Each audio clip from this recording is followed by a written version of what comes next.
Hello, I'm Severin Suzuki speaking for ECHO, the Environmental Children's Organization.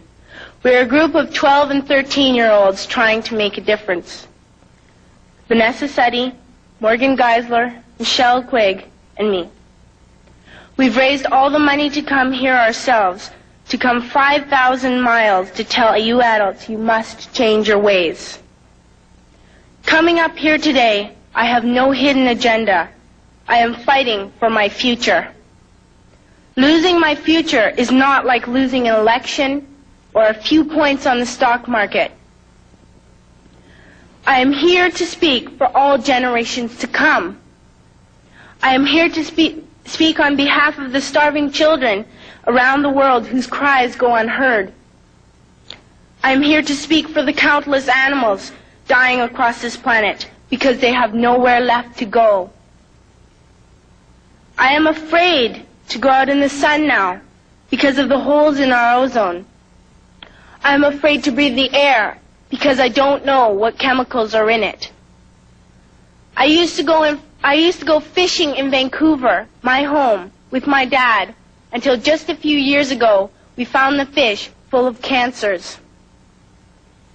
And now we hear of animals and plants going extinct, every day vanishing forever.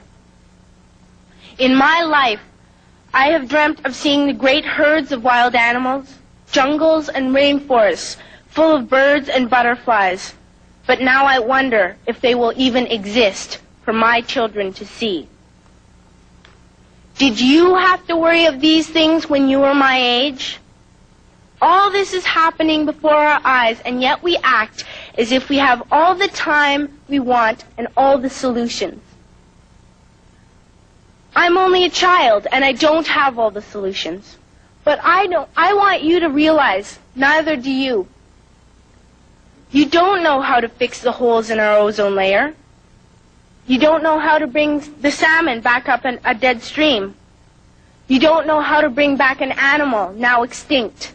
And you can't bring back the forest that once grew where there is now a desert. If you don't know how to fix it, please stop breaking it. Here, you may be delegates of your government, business people, organizers, reporters, or politicians, but really, your mothers and fathers, sisters and brothers, aunts and uncles, and all of you are someone's child. I'm only a child, yet I know we are all part of a family, 5 billion strong. In fact, 30 million species strong. And borders and governments will never change that. I'm only a child, yet I know we are all in this together and should act as one single world towards one single goal. In my anger, I am not blind, and in my fear, I am not afraid of telling the world how I feel.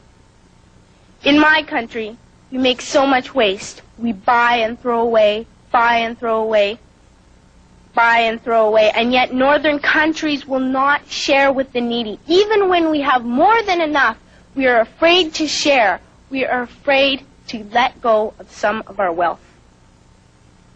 In Canada, we live the privileged life, with plenty of food, water, and shelter. We have watches, bicycles, computers, and television sets. The list could go on for 2 days. 2 days ago, here in Brazil, we were shocked when we spent time with some children living on the streets. This is what one child told us. I wish I was rich. And if I were, I would give all the street children food, clothes, medicines, shelter, and love and affection. If a child on the streets who has nothing is willing to share, why are we who have everything still so greedy? I can't stop thinking that these are children my own age, that it makes a tremendous difference where you are born.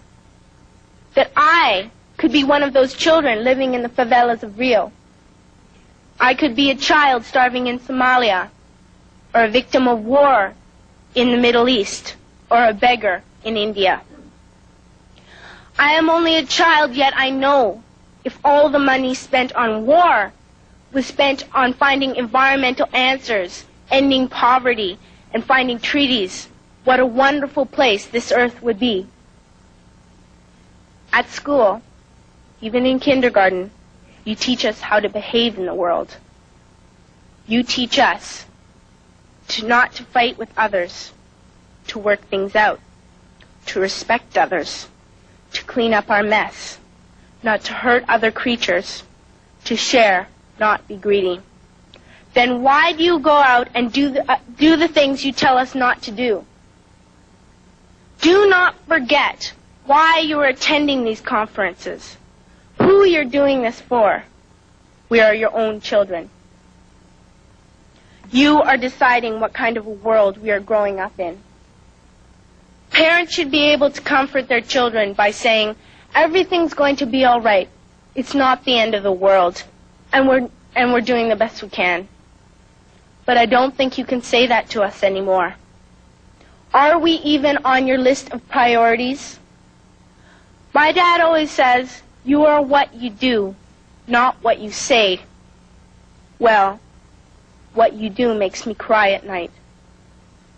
You grown-ups say you love us, but I challenge you, please, make your actions reflect your words.